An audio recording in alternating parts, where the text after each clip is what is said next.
घरचे काय एकदा कोणत्या यात्रेवरून आली तर त्यांचा आशीर्वाद घेण्यानंतर पण आधी आमचं टाबर त्यांच्या पिशव्या उचकून पाहतं काय याला खेळायसाठी काय आणलेलं आहे. आजचा दिवस याच्यामुळे खास आहे कारण आई पंढरपूरची वारी करून घरी आलेली आहे. तू ध्यानी जरा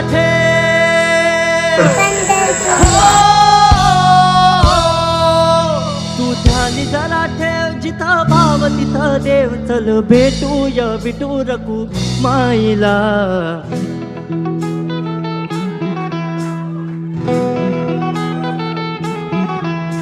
तू ध्यानी जरा ठेव तू ध्यानी जरा ठेव जिथं भाव तिथं देव चल ऐकूया संतांच्या बाणीला. चल ग सखे चल ग सखे पंढरीला चल ग सखे चल ग सखे पंढरीला चल ग सखे पंढरीला.